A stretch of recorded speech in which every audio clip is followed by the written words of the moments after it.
សួស្តីពុកម៉ែបងប្អូនទាំងអស់គ្នាស្វាគមន៍ជាថ្មីម្ដងទៀតមកកាន់ Channel សម្បត្តិដំណើររឿងដែលសាច់រឿងរបស់យើងថ្ងៃនេះគឺនិយាយអំពីបងប្រុសម្នាក់គាត់គឺជានិស្សិតហើយគាត់ក៏បានដាក់ពាក្យទៅធ្វើការនៅក្នុងសន្តាគារមួយកន្លែងដែលការងាររបស់គាត់ហ្នឹងគឺគាត់ធ្វើនៅពេលយប់ណាអញ្ចឹងគាត់ក៏បានជួបហេតុការណ៍ចម្លែកនៅក្នុងសន្តាគារហ្នឹងគឺច្រើនខ្លាំងមែនទែន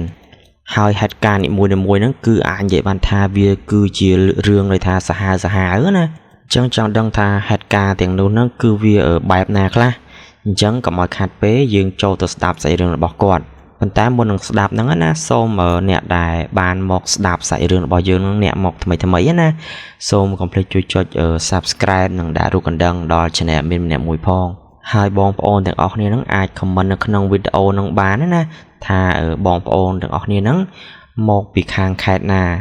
តោះអញ្ចឹងកុំឲ្យខាត់ពេកយូរយើងចូលទៅស្ដាប់សាច់រឿងរបស់គាត់ដែលសាច់រឿងរបស់គាត់នឹងផងដែរគឺបានកាត់ឡើងកាលពីកំឡុងឆ្នាំ2022ហើយរឿងនឹងផងដែរហ្នឹងគឺគាត់បានទៅធ្វើការនៅក្នុងខេត្តសៀមរាបណាដែលបងប្រុសម្នាក់ហ្នឹងគឺគាត់មានឈ្មោះថាបងកុសលដែលបងកុសលគាត់ថាពេលហ្នឹងគឺគាត់ជានិស្សិតនៅក្នុងឆ្នាំទី2ហើយបងកុសលគាត់គឺជាអ្នករស់នៅក្នុងខេត្តសៀមរាបហ្នឹងណាអញ្ចឹងក្រោយពីបងកសលរៀននៅនិស្សិតឆ្នាំទី2ហ្នឹងណាគាត់គឺមានបំណងចង់ធ្វើការដើម្បីរកប្រាក់កម្រៃខ្លះដើម្បីគួតគង់ជីវភាពគាត់ដើម្បីកុំឲ្យម្ដាយឪពុកគាត់ហ្នឹងចំណាយលើគាត់ទាំងស្រុងអញ្ចឹងហើយបងកសលហ្នឹងគាត់ក៏បានសម្រេចចិត្តថាដើររកការងារធ្វើនៅក្នុងទីរួមខេត្តនៅសៀមរាបហ្នឹងឯងពេលហ្នឹងបងកសលគាត់ក៏បានដាក់ពាក្យនៅក្នុងសន្តាគារមួយកន្លែងនៅក្នុងខេត្តសៀមរាបហើយការងារដែលគាត់ដាក់ទៅខាងសន្តាគារហ្នឹងណាគាត់គឺជាដូចថាខាងអ្នក receptionist ណាបងប្អូនហើយការងារដែលគាត់ត្រូវបំពេញការងារហ្នឹងគឺនៅពេលយប់គាត់ថាការងារដែលគាត់ត្រូវធ្វើហ្នឹងណាគឺចាប់ពីម៉ោង8យប់រហូតដល់ម៉ោង7ព្រឹកទៅរួចរាល់ណាហើយបងកសលគាត់បាននិយាយទៀតថានៅក្នុងសន្តាគារដែលគាត់ធ្វើហ្នឹងណាគឺវាមានសភាពធំខ្លាំងមែនទែនហើយចំនួនបន្ទប់ដែលនៅក្នុងសន្តាគារហ្នឹងអាចនិយាយបានថាប្រហែលជា50-60បន្ទប់អីណោះបន្ទាប់មកការងារដែលគាត់ត្រូវធ្វើហ្នឹងណាគឺបំពេញការងារនៅពេលយប់ហ្នឹងគឺគាត់នឹងធ្វើតែម្នាក់ឯងនោះទេដែលខាង receptionist ហ្នឹងអញ្ចឹងនៅពេលដែលភ្ញៀវគាត់បានមក check in ឬក៏ដូចថាមកក្នុងសន្តាគារគាត់ហ្នឹងណាគឺគាត់តែងតែថាប្រាប់ភ្ញៀវថានៅបន្ទប់ណាអីចឹងទៅបន្ទាប់មកនៅពេលដែលបងកុសលហ្នឹងណាគឺគាត់ចូលទៅធ្វើការនៅក្នុងថ្ងៃដំបូងគាត់ថាពេលដែលគាត់ចូលទៅធ្វើការថ្ងៃដំបូងហ្នឹងណាគឺកន្លែងការងាររបស់គាត់គឺដូចថាអត់មានជាបញ្ហាចោតអីនោះទេបន្ទាប់មកដល់ថ្ងៃទី2ថ្ងៃទី3ថ្ងៃទី4រហូតដល់ថ្ងៃទី7អញ្ចឹងចាប់ពីថ្ងៃទី7ដែលគាត់ចូលធ្វើការនៅក្នុងសន្តាគារហ្នឹងអញ្ចឹងកំឡុងពេលដែលគាត់ធ្វើការនៅថ្ងៃទី7ហ្នឹងណាបងកុសលហ្នឹងគាត់ក៏បានជួបហេតុការណ៍ម្ដងតិចនៅក្នុងសន្តាគារហ្នឹងអញ្ចឹងនៅយប់ថ្ងៃទី7ហ្នឹងផងដែរហ្នឹងគឺមានភ្ញៀវម្នាក់ណាដែលគាត់សម្រាននៅក្នុងសន្តាគារហ្នឹងបន្ទាប់មកភ្ញៀវម្នាក់ហ្នឹងណាគាត់ក៏បានឮសំឡេងនៅខាងលើបន្ទប់របស់ដែលភ្ញៀវហ្នឹងសម្រានណាដែលភ្ញៀវម្នាក់ហ្នឹងគាត់បាននិយាយថាគាត់បានឮសំឡេងដូចគេកំពុងតែយកកៅអីហ្នឹងណាគឺអូសនៅក្នុងបន្ទប់ដែលថាគាត់សម្រាប់នៅខាងក្រោមហ្នឹងគឺបន្ទប់នៅខាងលើហ្នឹងគឺមានណាគេម្នាក់អញ្ចឹងណាកំពុងតែអូសកៅអីអូសចុះអូសឡើងនៅលើបន្ទប់ដែលគាត់សម្រាប់ហ្នឹងហើយគាត់ថាគឺគាត់យប់ហ្នឹងគឺគាត់អត់បានសម្រាប់នោះទេគឺថ្លង់តែសំឡេងនៃគេអូសកៅអីហ្នឹងអូសចុះអូសឡើងអញ្ចឹងណាហើយឮសំឡេងក្រោកក្រាក់នៅលើក្នុងបន្ទប់ហ្នឹងទៀតរហូតដល់ស្អែកឡើងភ្ញៀវម្នាក់ហ្នឹងគាត់ក៏បានមកសួរខាងបងកុសលហ្នឹងគាត់សួរថាយប់មិញហ្នឹងណាគឺនៅខាងលើបន្ទប់គាត់ហ្នឹងណាគឺមានដូចថាមានភ្ញៀវគេដែលស្នាក់នៅក្នុងសន្តាគារហ្នឹងអត់បន្ទាប់មកបងកសលគាត់ក៏បានឆែកមើលនៅក្នុង system របស់គាត់ហ្នឹងណាគាត់ឃើញថាបន្ទប់ដែលបងប្រុសម្នាក់ហ្នឹងសម្រាប់ហ្នឹងនៅខាងលើបន្ទប់របស់គាត់ហ្នឹងណាគឺអត់មានភ្ញៀវសម្រាប់នោះទេប៉ុន្តែពេលហ្នឹងបងកសលគាត់ក៏បាននិយាយកុហកប្រាប់ភ្ញៀវហ្នឹងថាអូយប់មិញហ្នឹងបងគឺមានខាងថាគ្រួសារគេមកគ្រួសារណាគឺគេសម្រាប់នៅខាងលើបន្ទប់របស់បងហើយគេមានក្មេងទូចក្មេងអីអញ្ចឹងដែរណាបង បន្ទាប់មកពូម្នាក់ដែលគាត់សម្រាកហ្នឹងណាគាត់ក៏បាននិយាយប្រាប់បងកសលថាអូនយប់មិញហ្នឹងបងដេកលក់នោះទេគឺបងថ្លង់អ្នកនៅខាងលើបន្ទប់ដែលបងសម្រាកហ្នឹងណាគឺគេបានអូសអីពេញហ្នឹងអញ្ចឹងណាពុកម៉ែបងប្អូនគឺគាត់បានដេកនោះទេបន្ទាប់មកបងកសលគាត់ក៏បានសុំទោសទៅកាន់ពូម្នាក់ហ្នឹងណាប៉ុន្តែជាក់ស្ដែងពុកម៉ែបងប្អូន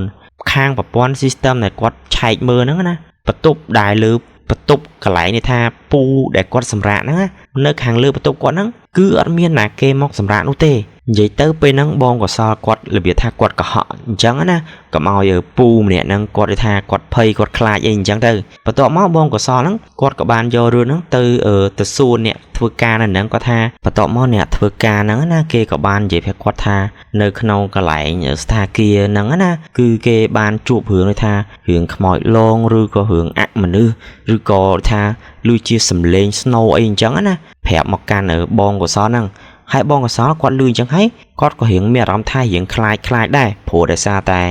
បងកសលគឺគាត់ធ្វើការនៅពេលយប់តាមម្នាក់ឯងទៀតហើយបន្ទាប់ក្រោយមកទៀតហ្នឹងណាថ្ងៃបន្ទាប់នៅពេលដែលបងកសលចូលទៅធ្វើការបងកសលគាត់តែងតែលឺសំឡេងដូចថាមានភ្ញៀវមានអីកំពុងតែអូសវលីកាត់នៅមុខគាត់មុខអីអញ្ចឹងណាហើយពេលខ្លះទៀតហ្នឹងដូចកំពុងតែមានភ្ញៀវហ្នឹងចុះមកពីជាន់ខាងលើហ្នឹងចុះតាមកម្មចដាហ្នឹងលឺស្រាប់ចឹងរហូតចឹងណាបងប្អូនទាំងដែលពេលហ្នឹងគឺអត់មានណាគេឬក៏មានភ្ញៀវណាហ្នឹងដើរកាត់អីនោះទេប៉ុន្តែអ្វីដែលបងកសលគាត់លឺហ្នឹងតែងតែលឺនៅពេលដែលគាត់ចូលទៅធ្វើការហ្នឹងនៅថ្ងៃយប់បន្ទាប់រហូតណានិយាយទៅបងកសលគាត់តែងតែថាជួបរឿងដូចថាចម្លែកនៅក្នុងស្ថានភាពហ្នឹងរហូតបន្ទាប់មកទៀតនៅថ្ងៃក្រោយមកហ្នឹងណាបងមិត្តភ័ក្តិរបស់បងកសលហ្នឹងគាត់ហ្នឹងក៏បានចេញពីធ្វើការហ្នឹងមុនបងកសលហើយគាត់ក៏បានផ្លិចបាយហើយនឹងផ្លិចសម្លអីហ្នឹងណានៅកន្លែងក្បែរកន្លែងបងកសលហ្នឹងហើយមិត្តភ័ក្តិរបស់បងកសលហ្នឹងគាត់ក៏បានផ្ដាំឲ្យបងកសលហ្នឹងណាយកបាយហើយនឹងម្ហូបអីគាត់ហ្នឹងយកទៅទុកនៅក្នុង restaurant នៅក្នុងស្ថានភាពហ្នឹងផងប៉ុន្តែពុកម៉ែបងប្អូននៅក្នុង restaurant នៅក្នុងស្ថានភាពហ្នឹងណាគឺបុគ្គលិកទាំងអស់គ្នានៅពេលយប់គឺគេអត់ដែលតែងថាអត់ដែលចូលទៅក្នុង restaurant ហ្នឹងពេលយប់នោះទេព្រោះដោយសារតែពេលយប់ឡើងហ្នឹងគឺគេអត់ចង់ចូលហ្នឹងដោយសារតែពួកគេហ្នឹងធ្លាប់ជួបថាមានដូចជាខ្មោចលងនៅក្នុង restaurant ហ្នឹងណាហើយអ្នកខ្លះទៅក៏គេឮជាសំឡេងដូចថាកំពុងតែអូសអីនៅក្នុង restaurant អញ្ចឹងទៅប៉ុន្តែពេលហ្នឹងបងកសលណាគឺគាត់អត់ដឹងថានៅក្នុង restaurant ហ្នឹងគឺមានបញ្ហាឬក៏មានខ្មោចលងអីនោះទេអញ្ចឹងពេលហ្នឹងមិត្តភ័ក្តិរបស់បងកសលហ្នឹងគាត់ផ្ដាំឲ្យយកម្ហូបយកមហាឲ្យគាត់ហ្នឹងយកទៅទុកនៅក្នុងហ្នឹងទៅហើយបងកសលគាត់ក៏បាននិយាយទៅកាន់មិត្តភ័ក្តិរបស់គាត់វិញណាអញ្ចឹងគាត់ថាអត់អីទេចាំមើលឯងពេញការងាររៀបចំឯកសារអីរួចរាល់អញ្ចឹងទៅចាំឯងត្នេតដៃចាំឯងយកម្ហូបយកទៅទុកឲ្យអញ្ចឹងបន្ទាប់ពីបងកសលគាត់ធ្វើការងាររបស់គាត់រួចរាល់ណាបងកសលគាត់ក៏បានយកម្ហូបអាហាររបស់មិត្តភ័ក្តិគាត់ហ្នឹងយកទៅទុកនៅក្នុង restaurant ប៉ុន្តែពេលដែលគាត់បើកទ្វារចូលទៅក្នុង restaurant ហ្នឹងណាពុកម៉ែបងប្អូនគាត់ថាគាត់ចាប់ផ្ដើមមានអារម្មណ៍ថាស្រាវឆ្អឹងខ្នងណារបៀបថាគាត់រៀងមានអារម្មណ៍រៀងចម្លែករៀងប្លែកអញ្ចឹងទៅអញ្ចឹងនៅពេលដែលគាត់យកម្ហូបយកទៅទុកនៅក្នុងទូទឹកកកយកទៅអីអញ្ចឹងហើយណាពេលដែលបងកសលគាត់បានដើរចេញមកដល់ចិត្តកន្លែងទ្វារដែលគាត់ត្រូវការត្រឡប់មកវិញហ្នឹងណាបងកសលគាត់ក៏ចាប់ផ្ដើមមានអារម្មណ៍ថាព្រឺឆ្អឹងខ្នងខ្ញាក់ហ្មងពុកម៉ែបងប្អូនហើយបងកសលគាត់មានអារម្មណ៍ថាដូចមានណាគេនៅក្នុង restaurant ហ្នឹងណាកំពុងតែឈរមើលមកគាត់អញ្ចឹងណាពុកម៉ែបងប្អូនប៉ុន្តែនៅពេលដែលបងកសលគាត់មានអារម្មណ៍ថាកំពុងតែឈរមើលដូចថាមានណាគេកំពុងឈរមើលគាត់ណាពេលដែលគាត់ងាកទៅក្រោយទៅគឺគាត់អត់បានជួបណាគេអីនៅខាងក្រោយគាត់នោះទេប៉ុន្តែអ្វីដែលគួរឲ្យខ្លាចណាពុកម៉ែបងប្អូនបងកសលគឺគាត់បានឮសំឡេងអ្វីមួយយ៉ាងដែលសំឡេងហ្នឹងគឺចេញមកពីខាងក្បែរទូទឹកកកដែលគាត់បានយកទៅដាក់ហ្នឹងណាដែលសំឡេងហ្នឹងគឺវាមានដូចថាឮជាសំឡេងក្រហមណាពុកម៉ែបងប្អូនគាត់ថាសំឡេងក្រហមហ្នឹងគឺគួរឲ្យខ្លាចខ្លាំងមែនទែនប៉ុន្តែពេលហ្នឹងបងកសលគាត់ឮហ្នឹងណាគឺគាត់គិតក្នុងចិត្តថាចេះបើសិនពេលហ្នឹងគាត់ខ្លាចប្រកាសជាខ្មោចហ្នឹងមកតាមលងបន្លាចគាត់ចិត្តហ្នឹងអញ្ចឹងណានិយាយទៅពេលហ្នឹងបងកសលហ្នឹងគាត់ដូចថាគាត់តាំងស្មារតីគាត់ណាគាត់ធ្វើលក្ខណៈថាធ្វើអត់លឺធ្វើអត់អីអញ្ចឹងណាអញ្ចឹងគាត់ក៏បានដើរចេញពីកន្លែង restaurant ដើរទៅកន្លែងការងាររបស់គាត់វិញរហូតដល់ស្អែកឡើងគាត់ក៏បានយករឿងហ្នឹងទៅប្រាប់អ្នកធ្វើការជាមួយគាត់ដោយថាវេនបន្តហ្នឹងណាគាត់ថាគាត់បានជួបដោយថារឿងចម្លែករឿងខ្មោចលងអីនៅក្នុង restaurant អីអញ្ចឹងទៅ រហូតដល់ថ្ងៃបន្ទាប់ទៀតដែលគាត់ធ្វើការហ្នឹងណាបងកសលហ្នឹងគាត់ក៏បានលើថាជួបរឿងចម្លែកបន្តនៅក្នុងកន្លែងធ្វើការហ្នឹងគាត់រហូតណាហើយបងកសលគាត់បាននិយាយទៀតថាពេលខ្លះហ្នឹងណាអាខ្មោចហ្នឹងវាក៏បានដូចថាមកលងគាត់ដែរដូចថាវាបន្លំខ្លួនធ្វើជាភ្ញៀវដូចថាចូលមកក្នុងស្ថានភាពហ្នឹងអីអញ្ចឹងណាអញ្ចឹងពេលហ្នឹងបងកសលគាត់ក៏បានដូចថាអង្គុយនៅកន្លែងការងាររបស់គាត់ហ្នឹងគាត់រៀងថាយើងងោកទុនភ្នែកអីដែរអញ្ចឹងណាហើយគាត់ក៏បានឃើញមានភ្ញៀវដើរចូលទៅក្នុងស្ថានភាពហ្នឹងហើយគេក៏បានដើរទៅតាមផ្លូវបន្ទប់របស់គេហ្នឹងពេលហ្នឹងបងកសលគាត់ក៏បានដើរទៅតាមភ្ញៀវម្នាក់ហ្នឹងប៉ុន្តែពេលដែលគាត់កំពុងដើរទៅតាមគាត់រៀងងុយដេកងុយអីផងអញ្ចឹងណាប៉ុន្តែដល់ពេលគាត់បានដើរទៅហ្នឹងស្រាប់តែគាត់ដើរតាមក្រោយភ្ញៀវហ្នឹងពេលដែលគាត់កលេចទៅមើលភ្ញៀវហ្នឹងគឺអត់ឃើញភ្ញៀវដែលកំពុងទៅដើរហ្នឹងនោះទេហើយថ្ងៃខ្លះទៀតណាបងកសលគាត់បាននិយាយទៀតថាដូចថាពេលដែលគាត់ធ្វើការងារហ្នឹងណាអញ្ចឹងដល់ពេលដែលគាត់ត្រូវការម៉ោងសម្រាកម៉ោងអីហ្នឹងដេកអញ្ចឹងគាត់ក៏បានដេកនៅលើសាឡុងដេកកន្លែងអីចិត្តគាត់ហ្នឹងអញ្ចឹងទៅពេលដែលគាត់កំពុងតែដេកហ្នឹងរបៀបថាដេកផ្អៀងខ្លួនហ្នឹងណាបងកសលគាត់ក៏លឺសំឡេងដូចរបៀបថាជាសំឡេងកញ្ចក់ណាបងម៉ែបងប្អូនរបៀបថាខ្មោចហ្នឹងវាយកកញ្ចក់វាហ្នឹងកោសជាមួយក្រោកោសជាមួយអញ្ចាំងស្ថាគារហ្នឹងលន់លឺក្រោក្រាក់អីអញ្ចឹងណាពេលហ្នឹងបងកសលគាត់មានអារម្មណ៍ថាគាត់ខ្លាចខ្លាំងមែនទែនគាត់ឡើងព្រឺសបល់ឡើងបារម្ភឡើងខ្ញាក់ហ្មងណាហើយទាំងដែលថ្ងៃដែលគាត់ឮសំឡេងហ្នឹងណាគឺអត់មានភ្ញៀវណាដែលចូលមកសម្រាកនៅក្នុងស្ថានភាពហ្នឹងទេនិយាយទៅគឺយប់ហ្នឹងគឺអត់មានភ្ញៀវហ្មងបងម៉ែបងប្អូនបងកសលគាត់នៅតាមម្នាក់ឯងហើយគាត់ឮសំឡេងអញ្ចឹងគាត់ថាយប់ហ្នឹងគាត់ឡើងដូចថាគាត់ដេកផ្អៀងខ្លួនទៅអញ្ចឹងគឺគាត់ហ៊ានប្រែខ្លួនមកវិញទេគាត់ដូចថាឡើងខ្លាចឡើងសង្ងំឡើងដូចថាបែកញើសហ្មងណាបងម៉ែបងប្អូនរហូតដល់ស្អែកឡើងបងកសលហ្នឹងគាត់ក៏បានយករឿងដែលគាត់បានជួបកន្លងមកហ្នឹងណាគាត់ក៏បាននិយាយទៅប្រាប់ទៅកាន់មេរបស់គាត់ហ្នឹងអញ្ចឹងដល់គាត់ថាគាត់បានជួបថារឿងចម្លែកខ្មោចលងខ្មោចអីពេលខ្លះទៅគាត់ឮជាសំឡេងនៅក្នុងស្ថានភាពហ្នឹងអីអញ្ចឹងណាគាត់បានប្រាប់មេរបស់គាត់ហ្នឹងប៉ុន្តែដល់មិនអត់បងម៉ែបងប្អូនមេរបស់គាត់ហ្នឹងណាគឺបានស្ដាប់រឿងរបស់គាត់ហើយគាត់គិតថាដូចជារឿងលេងសើចលេងអីចឹងតែគាត់យកមកនិយាយអីចឹងធម្មតាអញ្ចឹងពេលហ្នឹងបងកសលគឺគាត់ខឹងខ្លាំងមែនតើព្រោះដោយសារតែ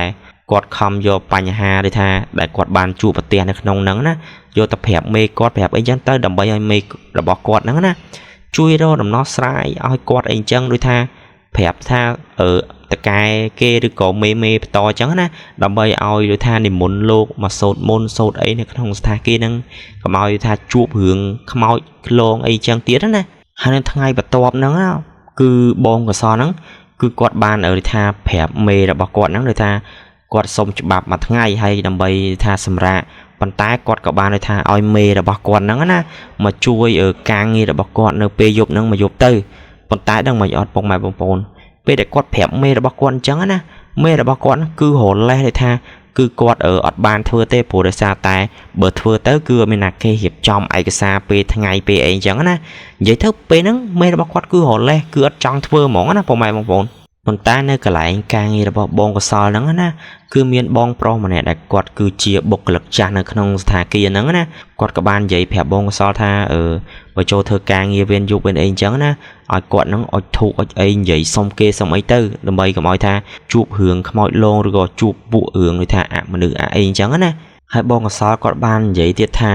ពេលដែលគាត់និយាយរឿងទៅប្រាប់មេរបស់គាត់អញ្ចឹងហើយណាហើយមេរបស់គាត់អត់បានរកដំណោះស្រាយឲ្យគាត់នោះទេ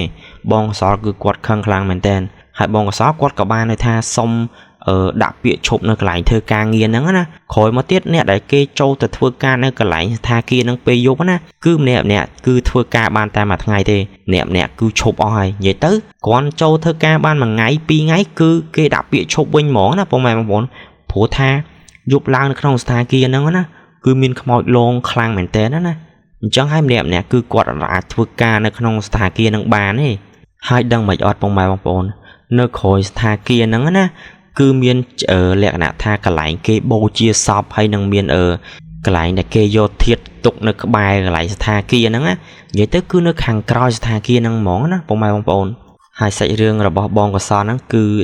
មានតែប៉ុណ្្នឹងនោះទេបងប្អូនហើយអរគុណខ្លាំងមែនទែនសម្រាប់ពុកម៉ែបងប្អូនទាំងអស់គ្នាណា